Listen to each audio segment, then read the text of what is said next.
Hello! Welcome to Bad at Board Games.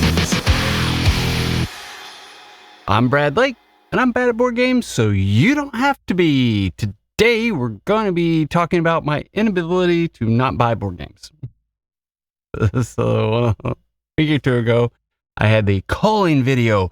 I sold board games. Probably sold about half of them. There's a few. I may have to just talk about the ones that didn't sell, right? Nobody wants them either.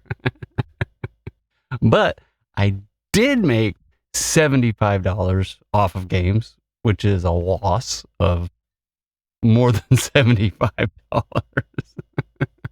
More than double. I've lost more than double on selling board games. But as you can see, I have not had a problem spending that money and extra. So thought I'd talk about that a little bit. Got some games from a publisher, got a Kickstarter. So I thought we'd just kind of break these down and let you know maybe what's coming up, maybe not what's coming up, but more Shelf of Shame. But I've already played a couple of these, so not so much Shelf of Shame. So let's start off. I got the Kickstarter for Glory, and this is a card battle. Trying to think, because I've read through the rules now, and as I try to peek through here, you're gladiators, and you have different arenas that you're fighting in, and then if your gladiator dies, it kind of goes back in your deck. So it's a deck builder with some other mechanics in it. I've read through the rules. Looks fun, looks interesting. I was definitely interested in this. I actually thought this would be something me and Ara could play at one time, but now that I understand what she likes to play more, this is not going to be an Ara game. But I think it looks kind of nice for a 2-player, and it even has a 3 and 4-player. Now it has a solo version, so I'm gonna try that out hopefully within the week or two, and then may record the playthrough just so you can kind of see how it plays. I'm sure there's better ones out there, but I like doing it, so we'll kind of get that done. But I'm excited about playing this. It's just trying to get it to the table. And hopefully having time. Schedules have been crazy lately. A lot of stuff going on, and good, bad, and indifferent, and just busy. This one we got from the publisher. They reached out to us, which it's always pleasantly surprised that, anybody wants us to do anything for them. But I appreciate it. So if you like watching our channel and you're a publisher and you want us to talk about your game, drop us an email down below. But we got, basically it's votes for women, and this I've seen this, and it's been getting some good reviews. It's got over 8 rating, and then they also sent us Shores of Tripoli, so I'm interested in digging into these. This got intimidating when I got it, because the back of the box kind of reminds me of Risk. I'm like, oh god, I don't want to play Risk anymore. But yeah, but it's a lighter weight game, so it is not as intimidating as it may appear, from the back of the box anyway. So then you get a little bit of history and understanding how they're trying to pass women's suffrage through Congress and the Senate and ratify it and so forth. Another game I got, and I always was surprised when I finally saw that this was in such a small box. I've heard a lot of good things about Red Cathedral, and it's always been one of those, I wanted to get it, and I saw how small the box was. I'm like, wow, must be a lot of game in this, but you still get kind of biased about bigger box, better game.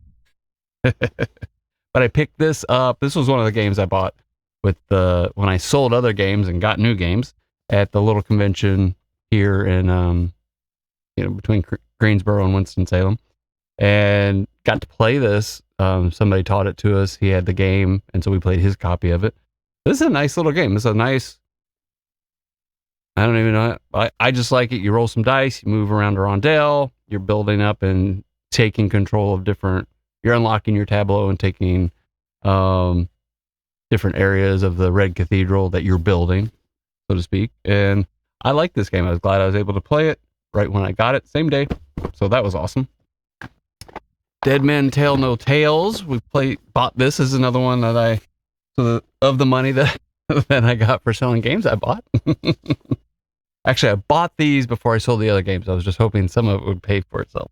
Got Dead Men Tell No Tales. I've been interested in this for a while, and then it's kind of like one of those, oh, it doesn't have great ratings and or okay, and it's just kind of like, but I think I got it for $20.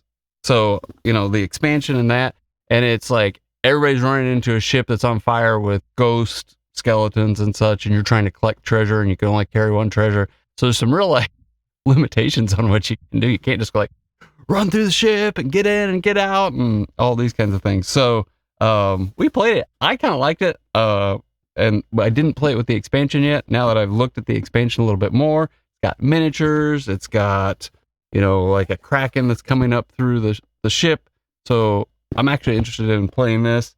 Is this going to be hit the table all the time? No, but I'm glad, I like the theme. I like, the artwork looks cool and all the pirates, and I just thought it was pretty slick. So I enjoyed the game. We'll go from there. But as a new game I got it played already. So that's even better.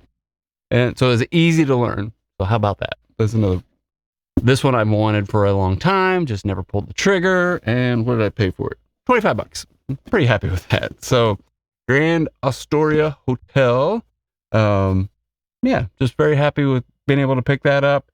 And then same with this. So this is a Martin Wallace game. And $20, that's right there. So this is another game I got at the convention, and I've been wanting a train game. I'd like to get Age of Steam, but it's $125 or whatever it is from Eagle Griffin. And saw this was from Martin Wallace, train game-ish, and it has a train, so I'm assuming it's a train game. And I love brass, right? And so I'm really looking forward to playing this and seeing how it turns out. Actually I probably kind of heard of it, but like that specific one, there's so many like Age of Steam and Steam this and Steam that I don't necessarily know if I knew about this version and that Martin Wallace did this version. And then this one I got, Best of Star Trek. He comments a lot on our channel and one of our long-term subscribers.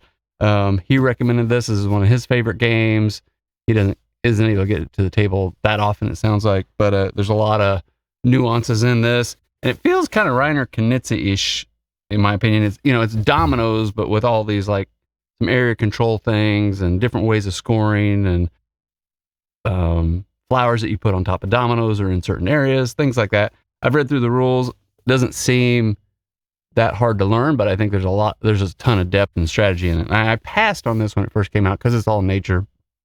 But now that R and I are playing more games, and I want to play games that she likes and the themes that she likes, and she likes nature, and wanting to get this to the table with her and see how she likes it. And I think Toph will like it from the mechanic side, and I think Ara will like it from the nature side. So win for all of us all around. So that is my haul. What do you think? Or do I have a problem? Yes, I have a problem. I'm trying to slow down. I haven't backed to Kickstarter recently, but there are a couple we're going to be talking about, and I'm trying to convince Toph to get the Lacerda one, so I don't have to.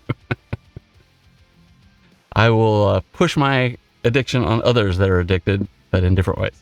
So let me know what you think. We're trying to get back to a normal schedule and try to get Toph and I back together. But like I said, there's a lot of busy things, a lot of external things keep happening that make it more challenging. So we shall see what happens. Just remember, no matter how you play, whether it's solo, with family, or friends, enjoy whatever you are bringing to the table. Have a great night.